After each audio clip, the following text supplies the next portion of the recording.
provider, exporter, SME, international, and of course the best overall exhibitor. Thank you very much, Your Excellency. Your Excellency, the State President of the Republic of Malawi, Dr. Lazarus McCarthy Chakwera. Your Honor, the Vice President of the Republic of Malawi, Right Honorable Dr. Michael Usi.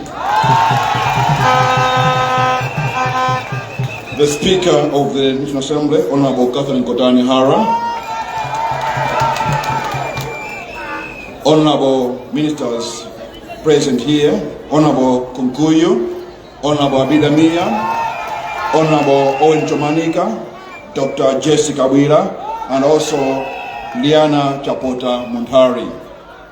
Members of Parliament present here, the Mozambican Ambassador to Malawi, the High Commissioner of the Republic of Tanzania in Malawi, the Secretary to the Office of the President Cabinet, Ms. Colleen Zamba, the STI, Ms. Christina Zakeo, and all government officials present here, the Provincial Governor of Zambezia in Mozambique, Mr. Pio Augusto Matos.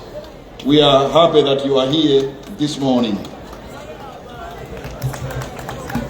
Member of Parliament for Branda City Center, Mr. Chibiro Mpinganjira, the Mayor of Branda City Assembly and all councillors present here, Managing Directors and Business Captains here present, members of the media, Senior Chief Campaign, and all traditional leaders present here, Honorable Peter Simbi, the Regional Chairman for MCP Southern Region, and all political leaders present in this place, ladies and gentlemen. I don't say all protocols observed, but I think I've observed all the protocols. Your Excellency, choyamba mundilole nditokoze kuti munavomereza kukhala nafe pano lero lino. Ndipo lero lino mukusekulira 25th Malawi International Trade Fair. Kupezeka kwanu pamalo pano President is a true testament to your unwavering commitment to the economic transformation of our country. Komanso nditokoze MCCI for their stateship partnership ndi unduna wathu popanga mwambo uno lero lino, komanso pokhala kuti yo ndi platform imene ma investors ndi anthu amene afuna ma business apezerepo mpata ndi mwayi. Your Excellency, ladies and gentlemen, ntchito yanga lero lino ndikonso President kuti akuyankhuleni, koma pali zinthu zingapo ziwiri zokha zimene ndifuna kuti ndiziunikire, zimene I can say kuti they are untold stories, zimene anthu sakudziwa kunjako kuti bomali likupanga zotani. Chaka chino, Your Excellency, tili ndi ochita malonda 49 more than last year. Chaka chatha anaipo 142, chaka chino 191, 35% increase. Your Excellency, ladies and gentlemen, with this 35% increase in the number of exhibitors this morning, you must have hope, Your Excellency, that your government's goal of attaining a self-reliant, inclusive, and industrialized upper middle economy by the year 2033 is achievable. Kuchuluka kwa anthu ochita malonda amene abwera lero lino pano kukusonyeza kuti ochita malonda a President ali ndi chikhulupiriro mu usogoleri wanu umene umasimikizira a private sector kuti iwowo ndi engine yopita chitukuko komanso economy ya Malawi patsogolo. Kuchuluka kwa anthu ochita malonda amene abwera pano, Your Excellency, pamene mavuto a malonda akunka nachulukira, kukusonyeza kuti amalawi ali pano akuchita malonda lero lino akuona kuti mavuto amenewa akhale mwayi ochitira malonda. They are turning these challenges into opportunities, hence their presence this morning. ndikunena kuti kuchuluka kwa anthu ochita malonda amene abwera pano makamaka 49 apamwambawo is a testament to the conducive environment that this government has put in place to spur industrialization, although we have some challenges.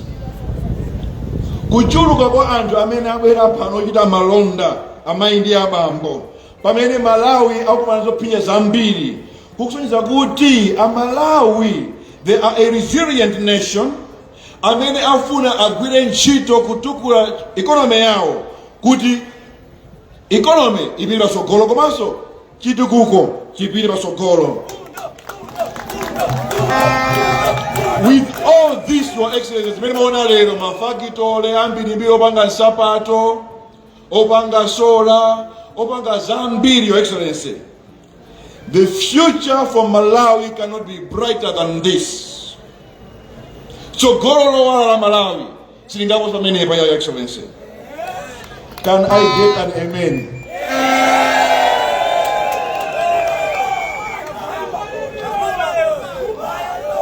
Your Excellency, Ndigambebo into 5. The untold story ya Chiweri. Yazobebo malanu likupanga. Choyamba. In the industrial growth. Kukulisa mafakitole. Kuli mafakitole Malawi mundu achuluke. Maona makampani, Your Excellency, lero lino achi Malawi. Enali yapo opanga nkaka wa powder wa ufa. Kampani yoyamba Malawi muno akupanga mundu wakuda. Izizi zikuchitika musogoleri wanu. Ndipo chileso chimene unduna watu posogoleri wanu unakazikisa chikuthandizira kuti makampani amenewa akule apeze sogolo. Akulemba anthu ntchito ochuluka Amalawi anzathu kuti apeze mwayi wa ntchito asamale mabanja awo. Chachiwiri, special economic zones tindi malo kumagwero Lilongwe, Tunduzu kunzuzu, Chigumula uno Blantyre ndi Matindi kumene tikudziwa kuti these zones will catalyze industrial activity komanso enhance technology transfer. China President the agro processing and value addition. Maona panopa anthu opanga zokoma majuisi, komanso opanga uchi, nkaka, nsapato, zikopa zaku Liwonde kandi ku Lilongwe anthu akuzigwira kuti apange nsapato. Vice President akulusa paja kuti andiyima kamapita ndigule nsapato pano. Ndiwagwira pakhoso. Vice President nsapato ayi muvule ndigule imene nditi muvale lero ndithu. Komanso through SME order, Your Excellency, tikulimbikisa kuti ma ministries ni ma departments ndino muli pano, please jonde mukhale chombeti ma ministries imu. Mukhale nkaka wa machi wali apo sadiso lido yayo zakujazi yayi. Yesese as speaker ku parliament kuti mamati kumene kuja tione chombe kumene kuja. Kandi kukuzepo banki ya governor muli pano. Ukale chombe chi kumene ko hane wakwitu kitchen akale kumene. Your Excellency, tukambaso za local economic empowerment under the Business Licensing Act. Mwezi wa mawa, Your Excellency, menema tuzira muja ma business ena kilesa kuti awawa mwasire ya Malawi. Nanga zona kaunjika na second hand tires tisiri anthu ena nanga tiunena kuti munduna wanu, Your Excellency, monga mmene mnatuzira muja tipanga kufuna kwanu.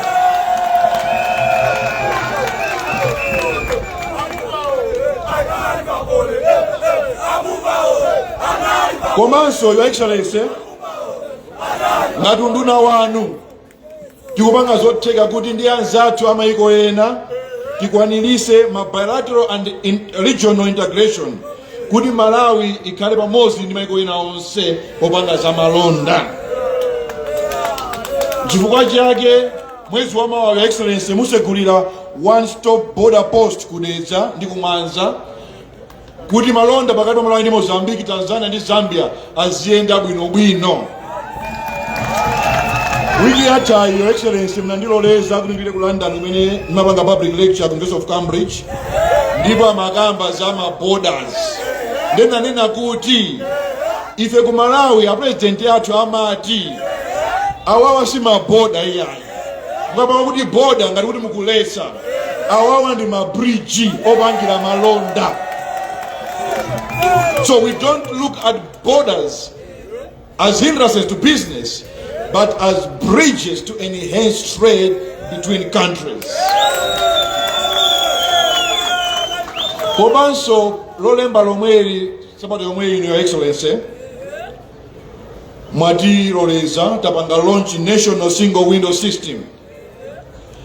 Mulandisanga khanduni ya malonda siku loyamba mu office ntchito yoyamba inayi kusayinira ma import and export permit 67 mango sayinira.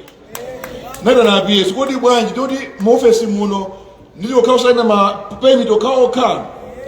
Why can't we digitize these things? Akuti ya ntchito ili katikati yopanga zimenezi. Ndipo lolembali tapanga launch moti lolemba lomwelo achipiko ndi kampani yanji kamene ija anapanga apply for my permit pompo 2 minutes yatuluka.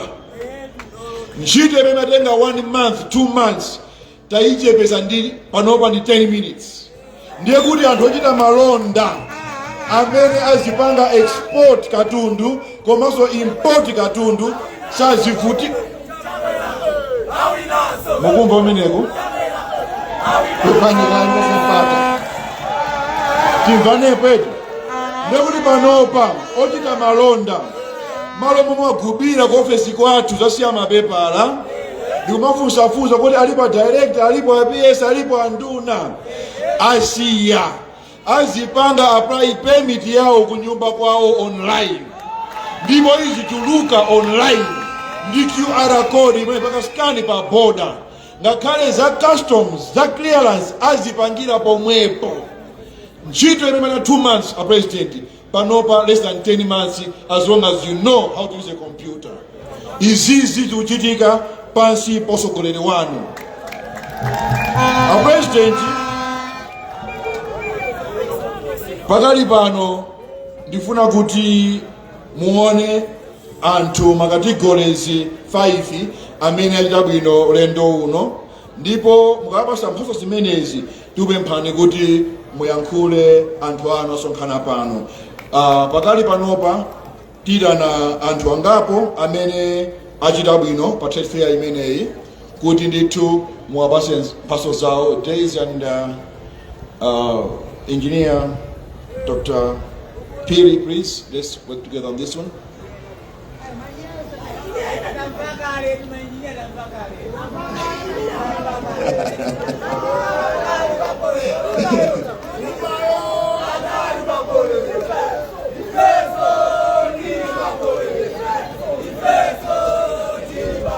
Oyamba ndi us do the best exhibitor manufacturer Sidiko.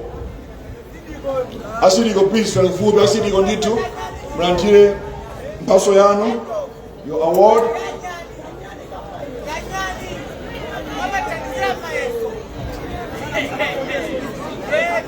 Sidiko, please. Thank you.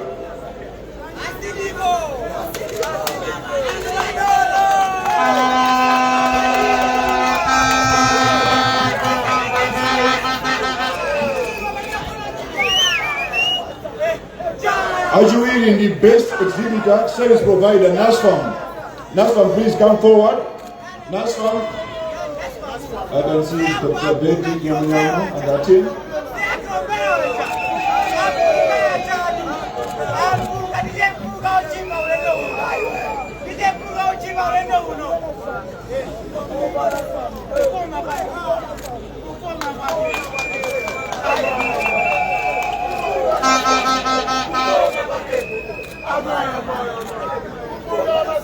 Mumbo wanasoma anawimba kuti mumbo wanasoma mkomo wambiri.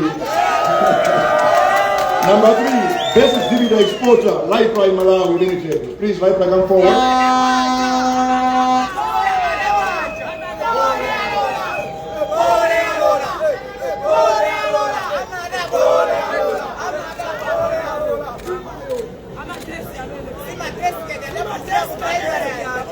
Number 4, Best Exhibitor, SME, Integral. Please come forward.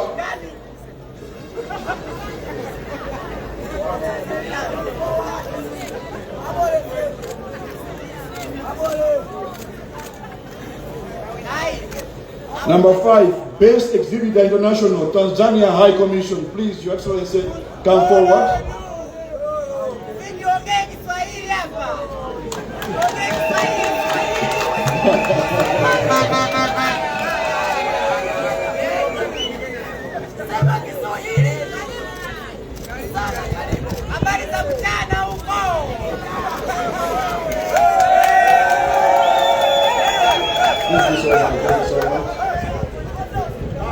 And lastly, the best overall exhibitor, NASFAM again.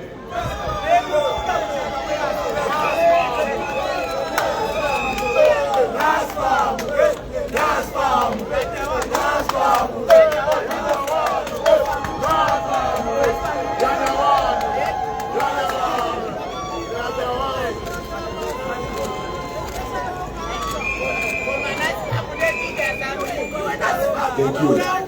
With this activity, Excellency, I humbly invite you to address this gathering and open the 35th Malawi National Trade Fair.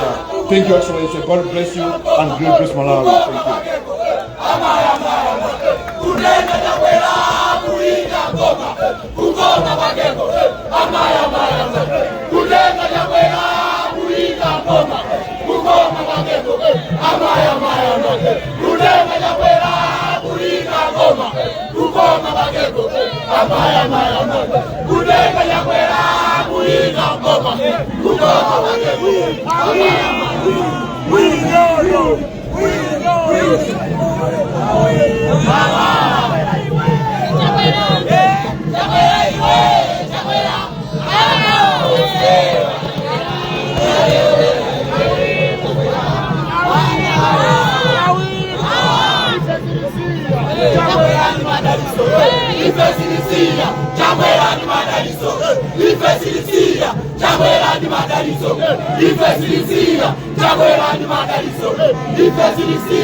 Your Honor, Dr. Michael Bishop,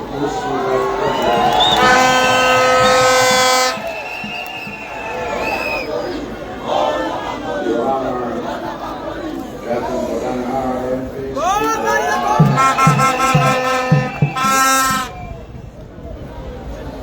Honorable Engineer Rodrigo Mumba, Minister of Trade and Industry.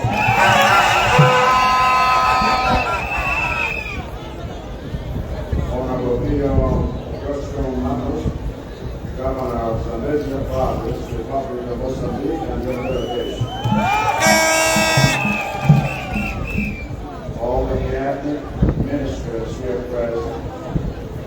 Ms. Rawlings, I'm our secretary to the President and Cabinet, and all the government officials. Dr. Wesley Pease, President of the Malawi Confederation of Chambers of Commerce and Industry. All the councilors of the Justice Line. Your Excellencies, heads of mission and members of the diplomatic corps, your present. Chairman Chukanuya, Honorable Chairperson, Deputy Secretary General of the Malawi.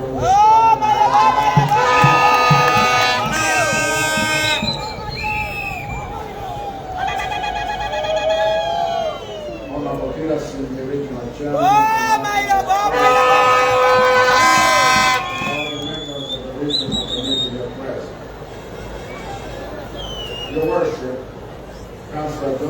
Acting the mayor of the city of Blantyre and all the councilors here present. Bishop Gibson, the officiating clergy and all the religious leaders here present. Senior Chief Captain and all the traditional leaders here present. All the contributors, both local and international. Distinguished invited guests, ladies and gentlemen.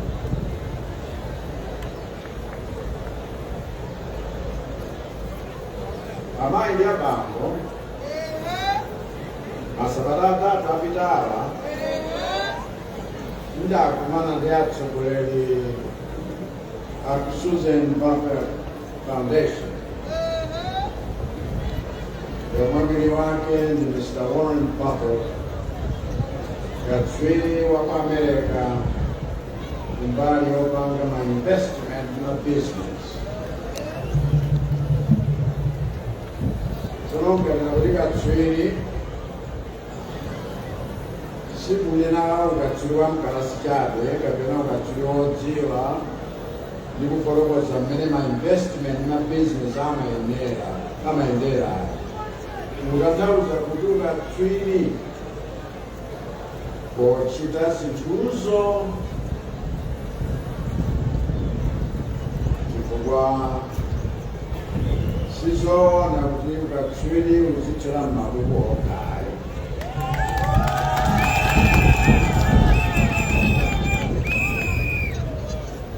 Chifukwa Katswiri pankani ya governance, chifukwa zamana mabuko wa governance, koma kumwika ku governance institution kudai ndetse chiviri chakachoka ndekuti isana kutana.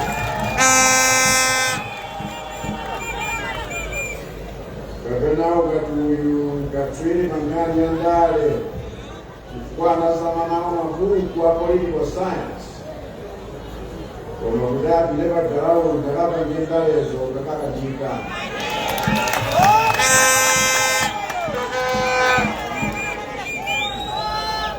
Kapena ukati uyu Katswiri pankani ya economy kumpatsa mpando zosayenda. Sabata ya mayo mweyi ndikanso ndiri kuno ku Blantyre graduation uko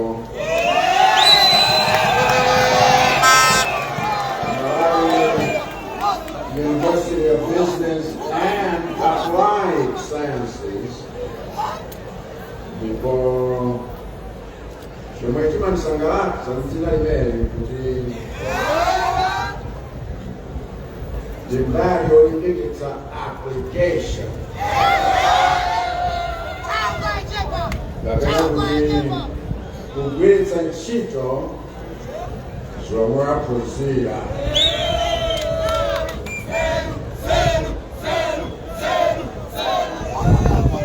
Lero tsiku la mtengo wapatali chifukwa tsiku lotsekulira chiwonetsero cha ntchito zosiyanasiyana zomwe anthu a business akupanga, ntchito zomwe anthu a business akupindula nazo. Oti kwa ina achinyamata Malawi University of Business and Applied Sciences musaponyane kuchonetsero ichi chifukwa zonse zomwe mukuphunzira makalasi anu aja ma-practitioner ake ndi amene ali kunowa, ndipo amenewa ndi amene angakuwuzeni ngati zomwe mukuphunzirazo zili zotheka pa ground. Tere tithokoze ma-exhibiter wonse chifukwa ubwino wake ngwakuti akundunaku akonza kale tsiku musabata yomwe trade fair ikuchitikali lachinyamata amene muli maphunziro za business musabatokozeni kwa anthu amene akuchita mabusiness osiyanasiyana pano.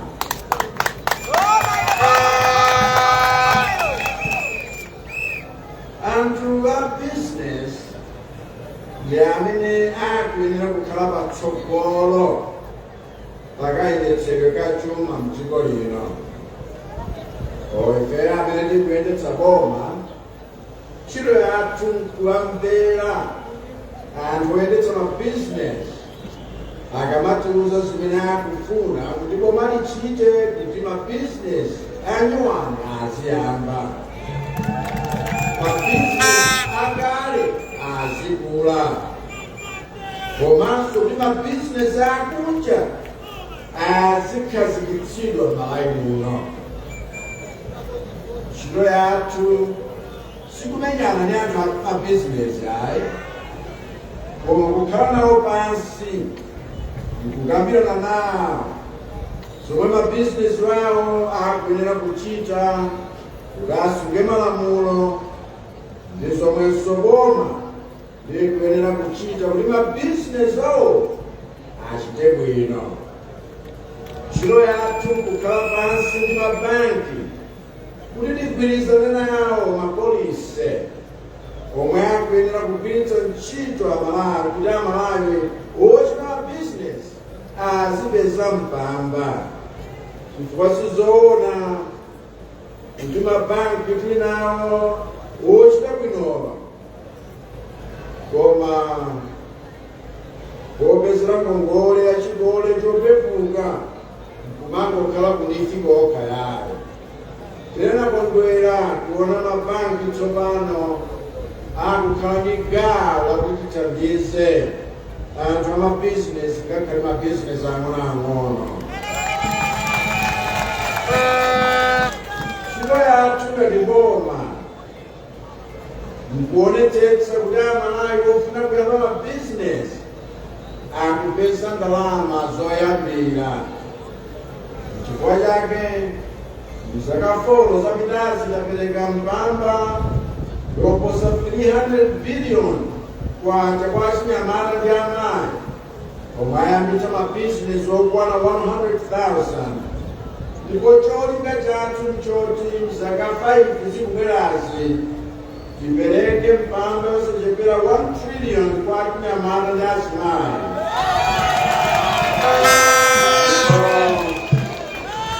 Takambirana kale ndi African Development Bank kuti atipatse ndalama zoti tigwiritse ntchito kusandutsa NIF kukhala banki yopereka mpamba kwa inu achinyamata ndi azimayi.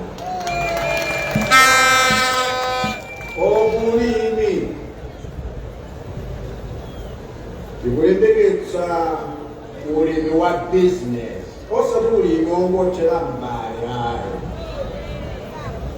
World Bank inalandira kale ndalama zosachepera 600 billion za Agricom zomwe ntchito yake kukhazikitsa mabizinesi a ulimi, ndipo misika yokulitsira katundu wa alimi athu tinayipezanso kale, ina ku China, ina ku India, ina ku Dubai, ina ku Europe, ina ku Africa konkuno.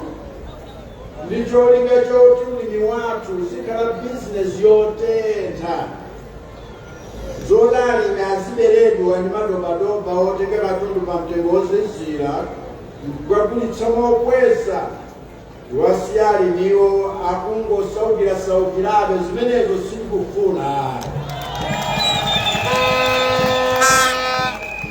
Ndipo ngati boma sili kusekerera za mtundu umeneyo, nduna zachuma Kumega Farm Unit pano tikunena pano alimi akudikira kulandira ndalama zotukulira mabizinesi awo aulimi, koma akumauzidwa kuti ayi ndalama kulibe. Zimenezo ine sinofuna kumva.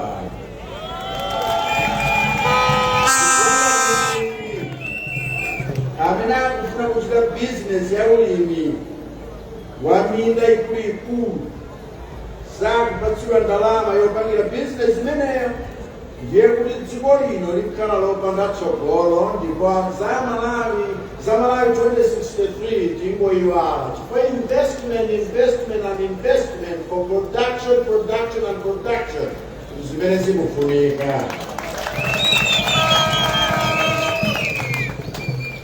ndiye zalumikizanani ndi anduna zaulimi mutamangire ku Mega Farm Unit mupeze kuti mbuto mchiyani kwene. Ndikufuna ma Mega Farm achuluke mdziko muno. Komanso ndikufuna ma Mega Farm iliyonse pakhale factory ya agro processing. Ndiye amene ndakupatsani udindo wopereka support kwa alimi kuti apange ma business amenewo musalichedwetsere chitukuko.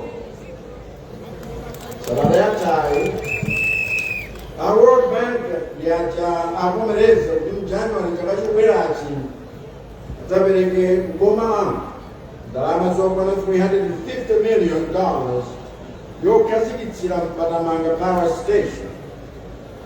Chifukwa nawonso aona kuti masomphenya woyika mafactory m'minda ikuluikuluyi ndi abwino ndipo mafactorywo adzafunikanso magetsi okwanira monga mmene tikufunira magetsi okwanira ku nkhani ya migodi. Ndiye zomwe tikambazi nzoti zilikale m'mapologalamu koma noyino amene ndakuyikani m'mipando pamangitsani zimenezi. Dani ndikukamba pano nyakuti mu sekta iliyonse tilimbikitse anthu a business kuwapatsa zomwe iwowo akunena kuti zikufunika kuti mabizinesi awo ayende bwino. Mwachitsanzo sabata yathayi ndawa timaolemekezekapi ndipo mumba kuti athetse zoti maperemiti ogulitsira katundu kunja azisayinidwa m'maofesi mmene kuti aperekera umboni chifukwa zimenezo zimachedwetsa anthu a business ndipo iwowa apanga kale zimenezo kuti maperemiti amenewa aziperekedwera pa internet mu mphindi zochepa.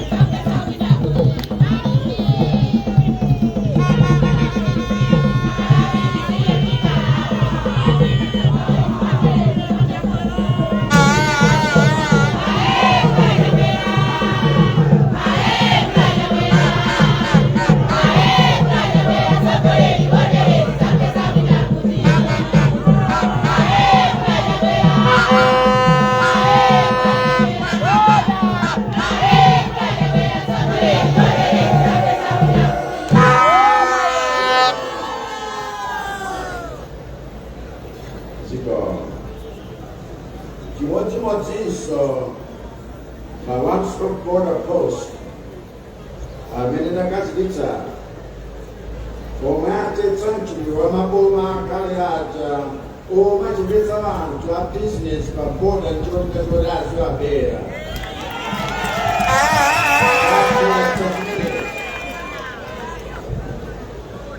Imeneyo ndiye ntchito ya boma.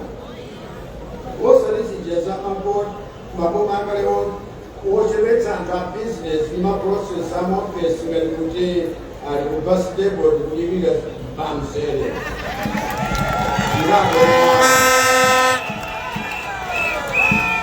Iye anthu a business tiwayike patsogolo chifukwa iwo wada amene akapangitse kuti chuma cha dziko lino chipite patsogolo.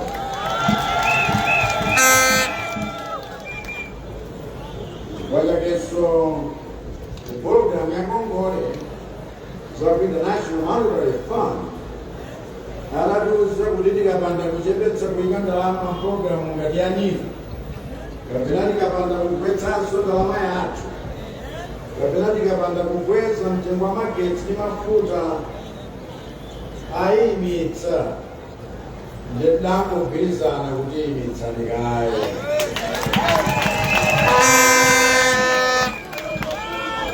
chifukwa silingalole wina abwere aizina nkandalama kananama matuza kuti ndalamayo cholinga chake nkukula zalanga business malawi muno chifukwa kukweza mtengo wa magetsi ndiye kuti mwatipera mabizinesi amasaluni, mabizinesi amanyula tsitsi,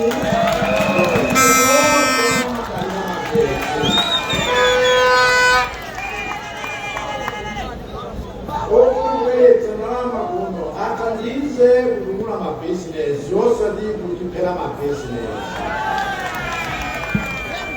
Kuli bwino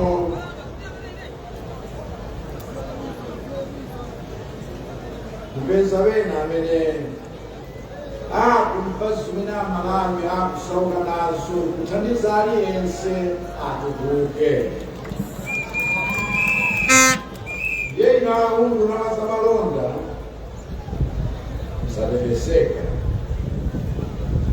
mungoonetsetsa kuti mupitirize kulumikizana ndi maungano anzanu chifukwa mabizinesi amene akufunika chithandizo chanu ali masekta wonse wa mdziko muno. Ena ali ku tourism, ena ali ku mining, ena ali ku telecommunications, ena ali ku transport, ena ali ku education, ena ali ku construction, ena ali ku agriculture, ena ali ku security, ena ali ku sports, ena ali ku housing development. Ndiye kuti mukuyenera kulumikizana ndi maungano nawo oyang'anira madera onsewa kuti muonetsetse kuti wonse opanga mabizinesi madera amenewo akulandira sapoti yokwanira komanso akutsatira malamulo, kandi malamulo a msonkho, kandi malamulo a malipiro, kandi malamulo a ukhondo, kandi malamulo okhudzana ndi mitengo ya zinthu. Wonse amabizinesi chinthu apatse sapoti yokwanira kuti chuma cha Malawi chiyende bwino. Komanso Amalawi kupempheni kuti miyezi ikubwerayo tipange zinthu mwamtendere.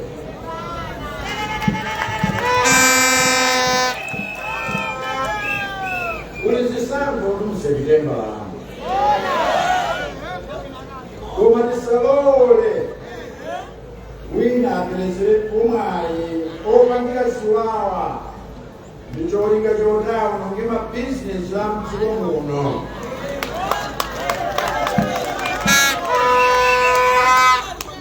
Sikuti mukapanga ziwawa mdziko muno ndiye kuti zisangozoma wina.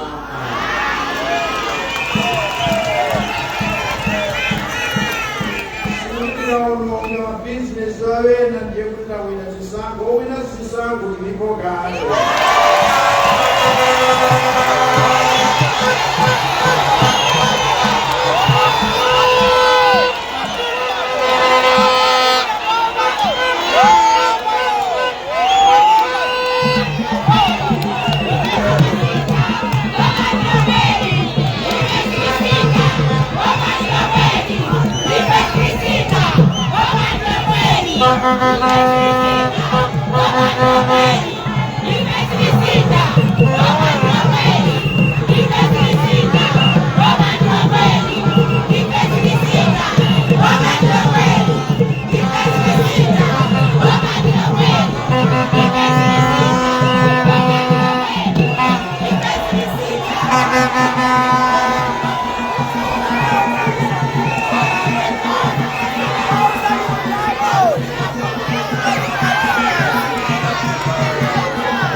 Mabizinesi bathu waba matero azisankho mabizinesi amenewo lidzawafunaso.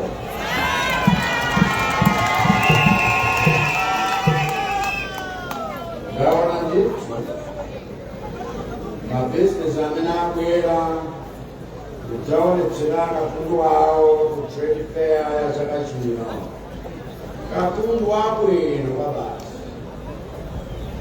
Ndiye anthu amenewa ife tiwapatse support kuti pobweranso kuno chaka chamawa zapeze kuti mabizinesi akula kuposera pamenepa.